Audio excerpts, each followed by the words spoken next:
In case you missed it, Kylie Cosmetics celebrated their 10-year anniversary in October with a limited edition collection inspired by the King Kylie era, the era that made the brand iconic in the first place.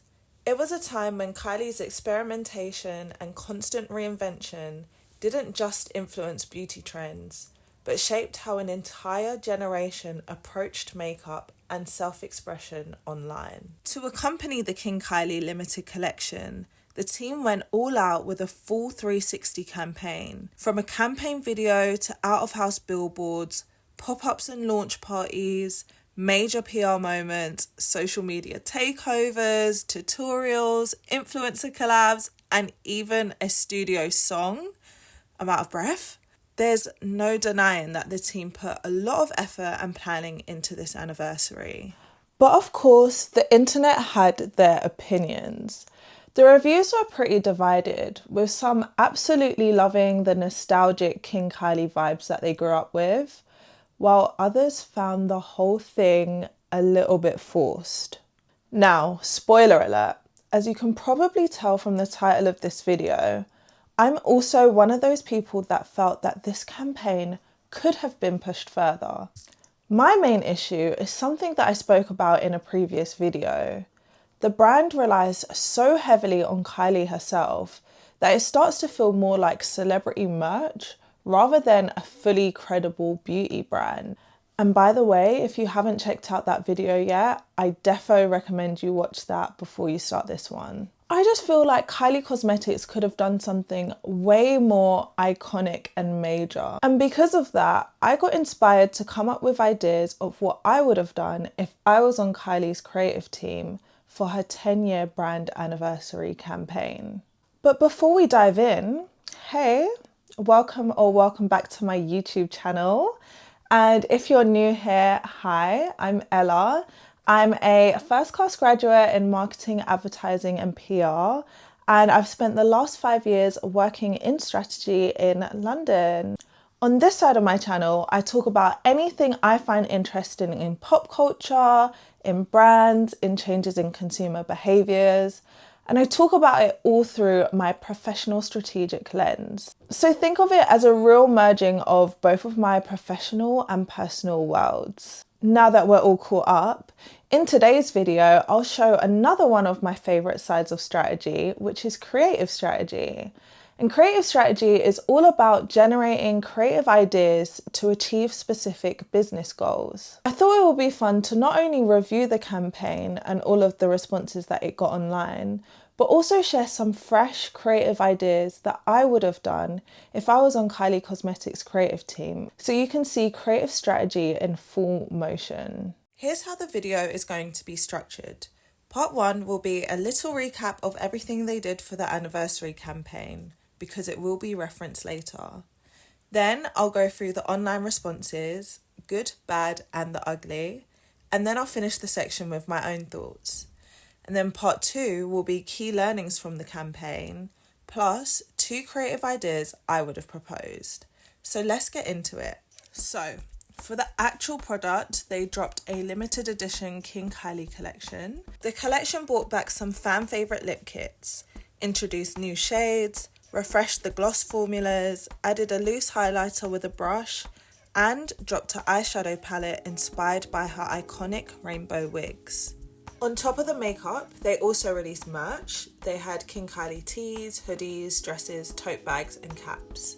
Now onto the full campaign rollout. There was a key visual shoot of Kylie in a crown, which very much signalled that King Kylie was back. They followed that with out-of-house billboards using iconic King Kylie imagery to promote the LA pop-up.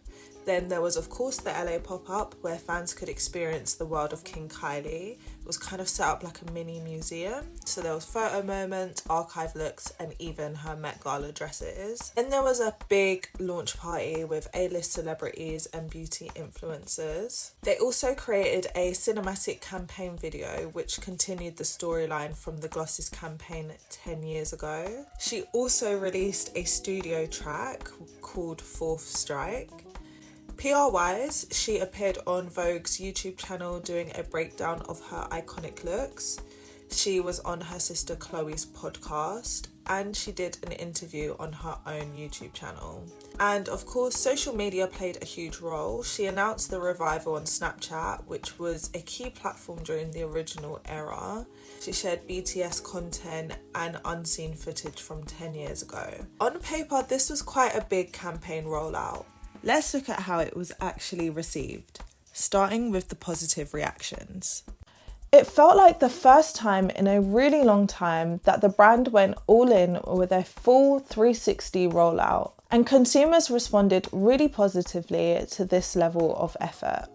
So, seeing her show up this involved in the content, the promo moments, the pop-up events, everything, made fans felt like she genuinely cared again. There was this kind of mutual nostalgia happening. Supporters reminiscing on what the King Kylie era meant to them, and Kylie tapping back into one of the most influential phases of her beauty impact. It made people feel seen and remembered as part of the brand's history. It also gave fans new ways to connect with the collection through looks people actually wanted to recreate. From the promo visuals to the merch styling, fans could fully step into the King Kylie attitude.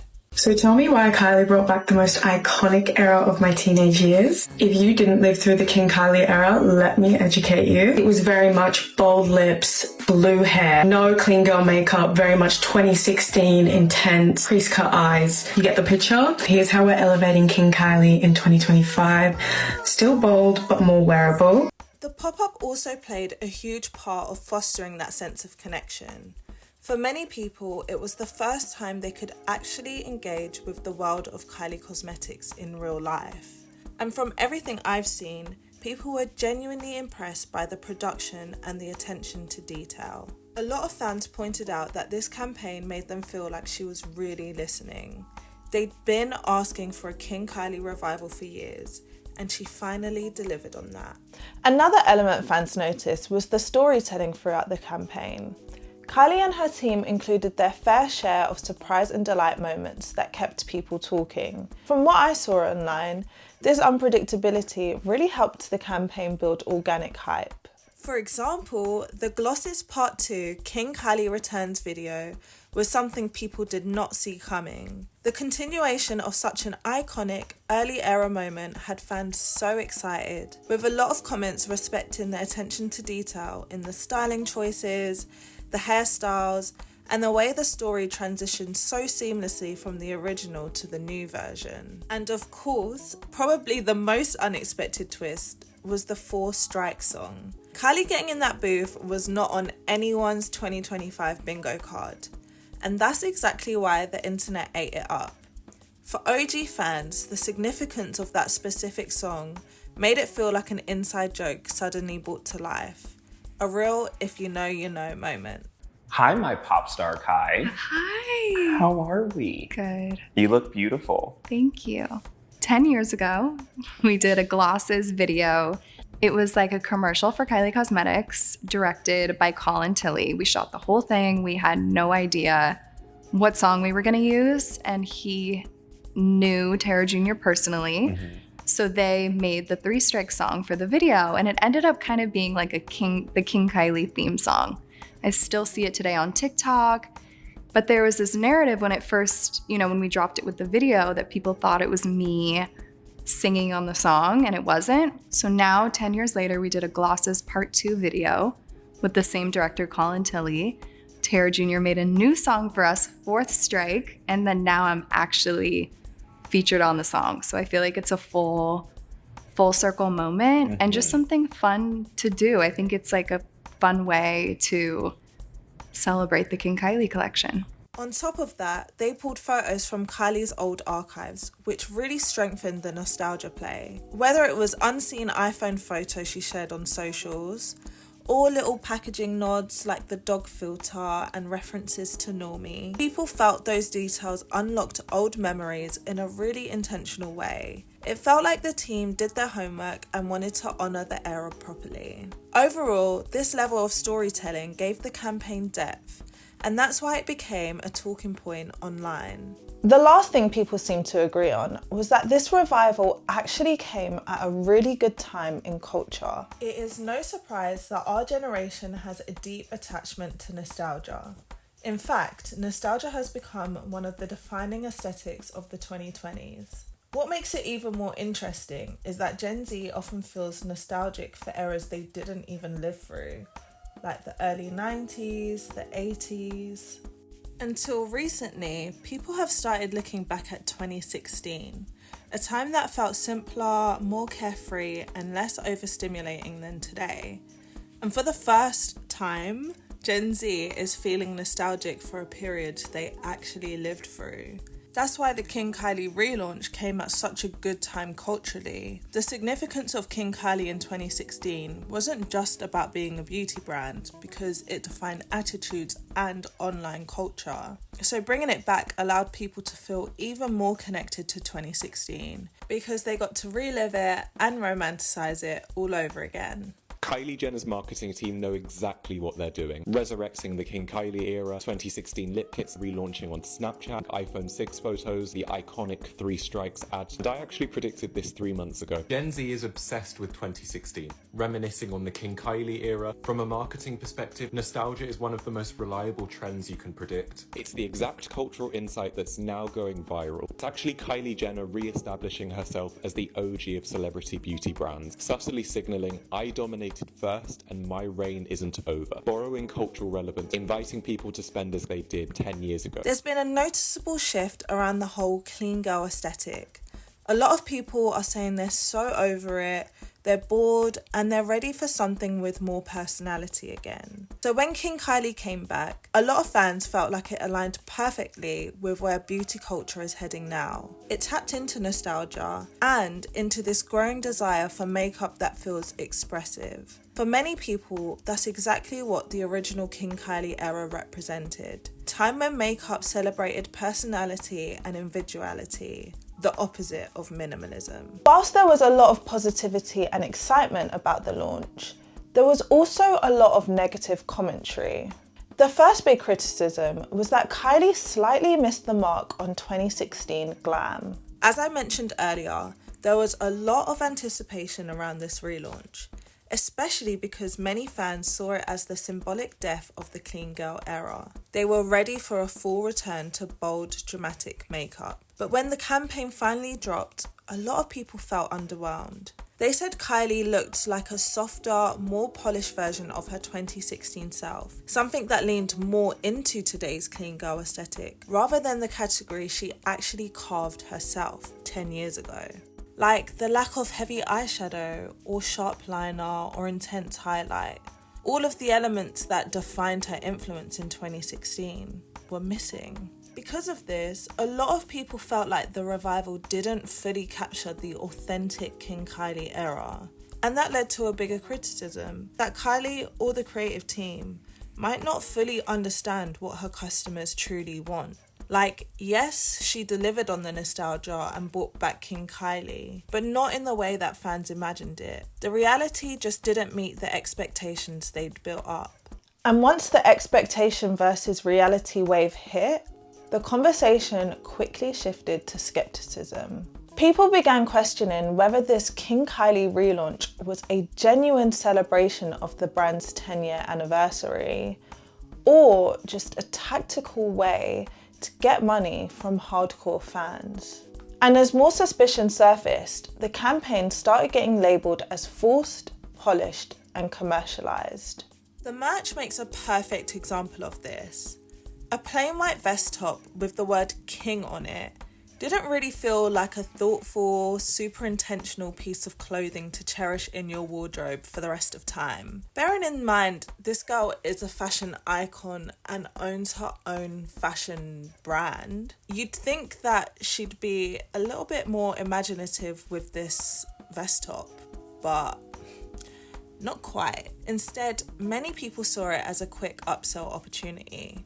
And because people started to look at the campaign with a side eye, It made people put two and two together about how much of an easy win doing a campaign about King Kylie is. The beauty consumer has gotten a lot savvier in their purchases, and there was something really magnetic and authentic about King Kylie and Kylie Jenner as a whole, because she embodied the aesthetic that she was trying to push onto people, and that's just not where she is right now. That is not authentically her. It's very clear, abundantly clear and obvious that she is doing it now to sell product. That's not going to get me to buy into Kylie Cosmetics. It might get me to like consume your content. Like I like seeing the videos and the music that she just released, and I like seeing her makeup videos, but it's not going to drive me to purchase anything, because I know it is trying too hard to sell me a product. Before, she was very herself first and the product came afterwards. Now I just feel like, yeah, it's really clear she's trying to sell something to us, and she's trying to retrofit herself to fit that. And I just don't think that people are there anymore. And then there was a conversation about why King Kylie would never be able to fully return authentically in 2025 altogether. Because as the nostalgia wore off, a lot of conversations resurfaced about the origins of the aesthetic and how much the original era relied on styles taken from Black culture. Everyone seems to be upset that Kylie Jenner isn't committing fully to her 2016 King Kylie era in this new campaign. And I almost feel like screaming at my phone, like, duh. Guys, if she fully committed, if she fully went all out, she would be cancelled. Cancelled. I feel like we all seem to be forgetting that this used to be her aesthetic. And I have seen many creators of color talking about this whole blackfishing aesthetic that Kylie used to embody in a lot more nuance than I ever could. But guys, like, this era was messy. She looked like this for most of it. Like, that is not her. Like, imagine she went and did this again. It is no secret that Kylie Jenner used to, and all the Kardashians actually, in fact, used to borrow so much from Black culture. And I shouldn't even say borrow, because it was more like stealing, appropriation. My guess is that in any way, shape or form, Kylie wanted to steer clear of this whole era of her life, where she literally didn't look like her own ethnicity. Kylie Jenner and her King Kylie era happened around a time where she was heavily influenced by Black culture, Black looks, and Black friends. If Kylie wants to sell some lip kits and stuff and, you know, launch something new, that's fine, honestly. But it's gonna be pretty hard to replicate an era that the Kardashians as a whole have completely abandoned. Viewers now look back at the choices as problematic and pointed out that recreating those same looks today would land very differently and probably get her cancelled. For a lot of fans who grew up during that time, this was almost a wake-up moment. People admitted that when they were younger, they didn't fully recognise the extent she was appropriating Black culture. But looking back now, with more awareness and maturity, it's much clearer why those choices were problematic. And because of that, some felt that this era isn't something that can or should be celebrated in the same way anymore. The relaunch unintentionally reopened conversations and criticisms that were never really addressed the first time around. And just one more thing worth mentioning. The campaign kept getting referred to online as reheating nachos, which is so harsh. But basically, fans felt like this King Kylie relaunch was stale and didn't slap like it did the first time it came out. A lot of people were actually just begging her to let King Kylie go. It suggests that people want something new, something fresh, something juicy, rather than a repeat of what they've already seen. Coming to you live from me and my notepad, these are my thoughts and feelings and overall reactions to the campaign. So my overall thought is that it just feels safe. I don't think it's enough to keep fans engaged or satisfied. And because of that, it kind of feels like whether she knows it or not, she's kind of taking her consumers for granted. If she thought that we would just jump on this King Kylie revival without there being more depth or something new to the conversation. So starting off with the positives, even though I agree with all the positives that people online also picked up on, like the storytelling, the connection, feeling heard, I also see negatives in that too. Like, yes, it was so great to see Kylie involved and engaged, but is that because we felt so neglected from her after we watched her drop a new business venture after a new business venture after a new business venture after a new business venture? Like, do we feel seen by her now just because we have felt neglected from her for so long? And yes, cool, the pop-up looked great. I can appreciate the attention to detail, but why is it just in LA? Baby, you got a global reach. What about other areas in America? People want to engage. Like, it doesn't feel right for it to just be in LA. And on the note of pop-ups, like, her and her family, we literally watch, I still watch them throw parties left, right and centre. Like, that's what her family are really good at doing. So why aren't you doing more pop-ups if that's actually something that you/your family are really good at? Okay, cool. And moving on to giving her a bit of grace amidst all of the negative commentary. I do now see people's point on missing the mark of 2016 glam. Once I gathered my references and put them side by side, like, I hear it. Like, it wasn't giving what it gave in 2016, and especially because she was the one that actually shaped these looks. For her to miss that kind of isn't good enough. But I will give her grace because you actually couldn't pay me to do my makeup how I did it in 2017 or 2016, whatever. Like, I don't want to look how I looked 10 years ago. I don't. And this girl's a billionaire with the best MUAs with her every day. Like, why would she want to wear that kind of makeup? And like, just to conclude the whole King Kylie revival, yeah, it's not gonna land well when all of these conversations have resurfaced about how much you took from Black culture. Like, no one wants to see that. No one wants to see that. So yeah, I just don't think it could have ever been well received when it has a past associated with that.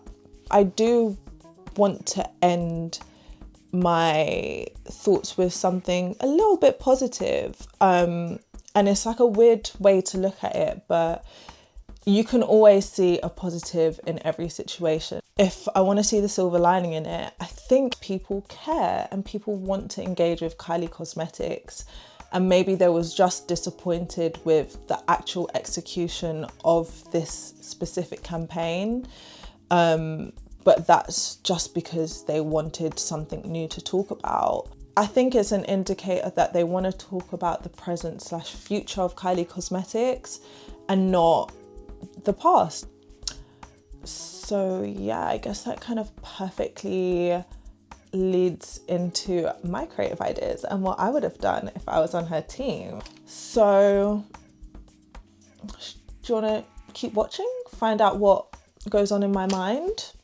I thought so. So moving on to part 2 of the video, where I talk about key learnings and then go through both of the ideas. After scrolling through the reactions and sitting with it for a bit, I started to pull out some clear learnings and insights around why this campaign didn't land the way people expected and what people really wanted to see instead. Nostalgia is becoming the defining aesthetic of the 2020s, not just from the eras they lived through, but from imagined time periods and aesthetics that felt like simpler times.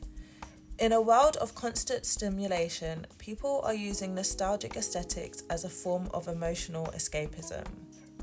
But nostalgia is also becoming hyper-commercialized. Consumers can spot when it's recycled, predictable, or too on the nose, and when that happens, the magic disappears. People want nostalgia, but they don't want it to feel like a rerun.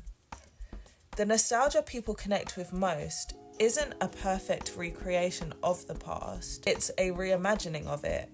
They want a memory of the past delivered in a niche, unexpected, and modern way. Based on those findings, I created my own creative brief. Create a 10-year anniversary campaign for Kylie Cosmetics that reimagines nostalgia for today's culture, reconnecting with fans and evolving the brand into its next era. Okay, so I'll just jump straight into my first idea.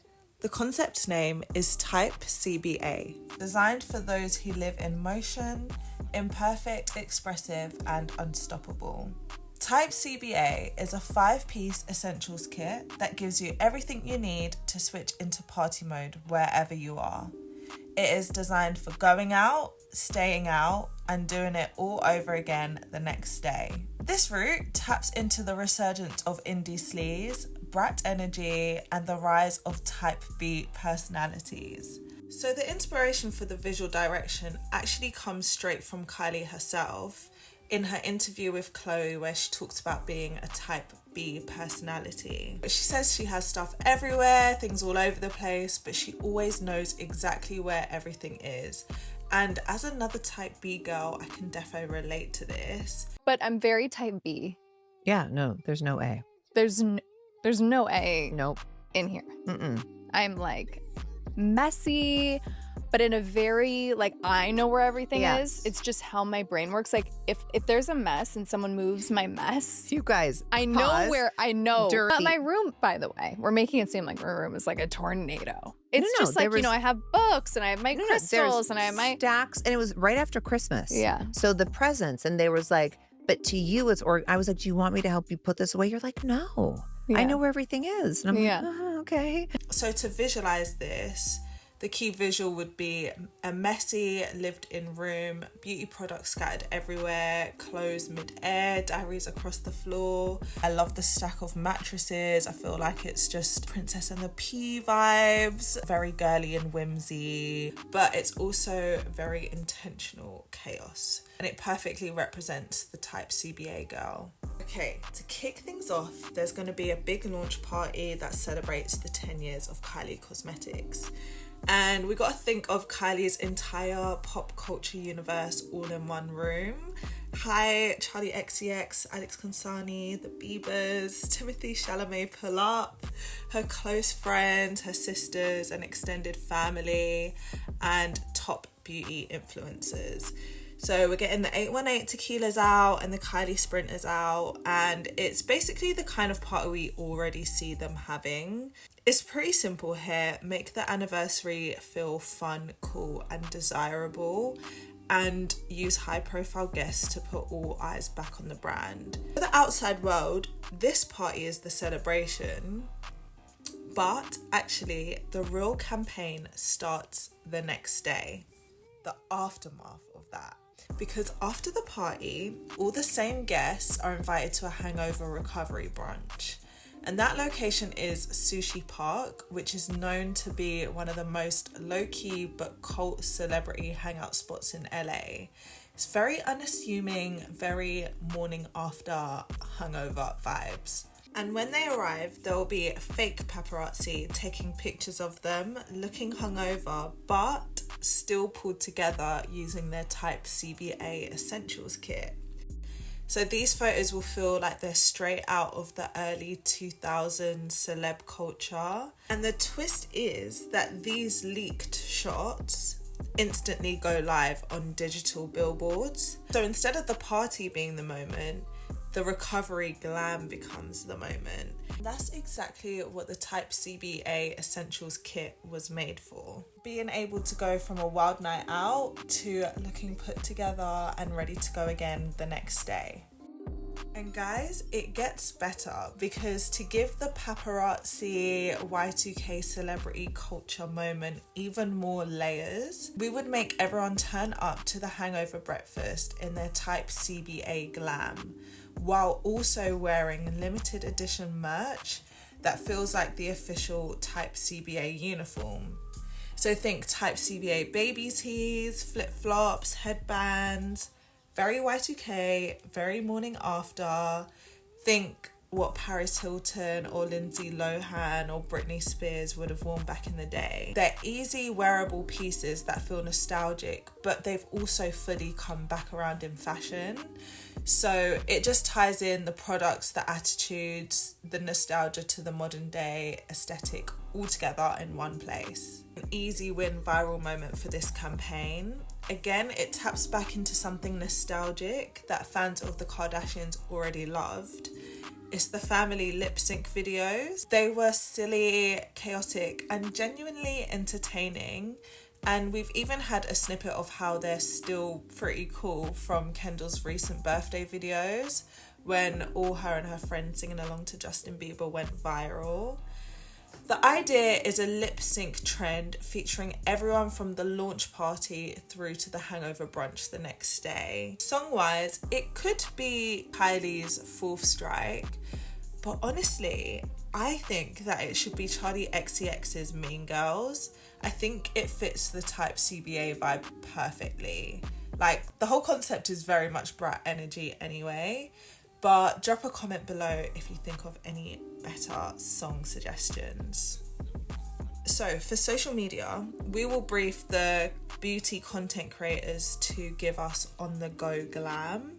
So they'll be asked to show how the type CBA kit transforms their look in real chaotic moments. Think in the back of a cab, on a train, on FaceTime, in the work bathroom, on the plane, on the Eurostar, in a club mirror. Nothing overproduced, nothing perfect. Actually, the more chaotic and big transformation, the better. And the message here is pretty clear that all you need is the type CBA kit to switch into party mode wherever you are. Okay, on to idea number 2, which is very much on the opposite end of the spectrum from type CBA. The concept is called Glamour Goddess. It captures the allure and drama of runway glamour, designed to make you a showstopper anywhere. It will be a limited edition between Kylie Cosmetics and Victoria's Secret, featuring bold blushes, highlighters and eyeshadow palettes designed for maximum impact and glow. This route taps into the appetite for full glam that has been overshadowed by years of minimalism and clean girl beauty. Victoria's Secret feels like the most natural strategic partner for this idea. Its runway show comeback proved that the brand is still deeply embedded in pop culture, and more importantly, that people still care about that fantasy. Especially now that the show has evolved to be more inclusive and representative, it feels like the right moment to tap into that glamour energy. There's also a really powerful nostalgia overlap here too. The mid-2010s gave us a new era of iconic VS angels at the same time Kylie Cosmetics was launching and shaping beauty culture. It was a peak moment for pop culture. So for a 10-year anniversary, this collaboration doesn't feel random. It feels so perfectly aligned. Two brands that helped define that era coming back to reimagine it for today.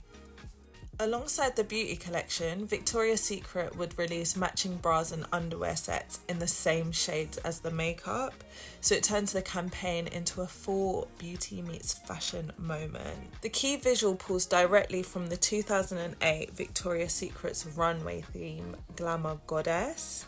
I looked back at all of the years and I felt like this runway show was the most birthday coded, so I'm thinking ethereal, powerful, feminine and dramatic, like think goddess, siren energy, strong but soft. And Adriana Lima makes the perfect choice for the face of the campaign.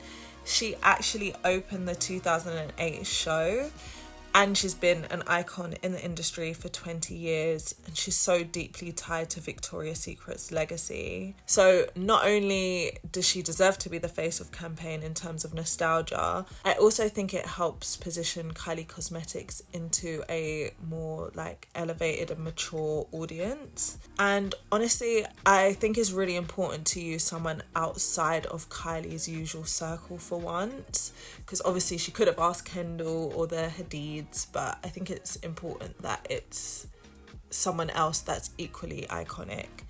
And this way just makes it feel a bit more fresh and less predictable, but still really intentional. I'm sorry, but this 2008 show was really giving because they had the perfect performer that I would use for the launch party. It's Usher, baby. So yeah, we'd bring him back for a private launch performance. It just makes so much sense. He's the ultimate girls' night out energy. His recent tour, like literally every show was full of viral moments and just entertaining the ladies. And you can see everyone had so much fun at his shows. So yeah, I think he'd be perfect to host this intimate launch party with A-list celebrities and big beauty influencers. Everyone arrives fully glammed. They leave with goodie bags of the collection. The night just feels really fun and glamorous and like totally a night to remember. And now for the pop-up. I'm thinking a trailer style setup that feels like the Victoria's Secret backstage model fitting. Everyone could do with getting their bras fitted. So we'd have people coming to get professionally fitted for their bras, and then they can shop the lingerie alongside the matching makeup shades. So they're really just stepping into that VS angel energy fantasy. And of course there'll be photo moments, maybe even personalized robes, so that you feel like you're not just buying the collection, you're experiencing it and you feel like a model backstage. And there you have it. 2 creative ideas and a mini campaign rollout for what I would have proposed if I was on Kylie Cosmetics' creative team for their 10-year brand anniversary. I really hope you enjoyed seeing creative strategy in full motion. Please give it a like and drop a comment if you have any ideas you would love to see them do in the future too. Thank you so much for watching and see you again in another video. Bye!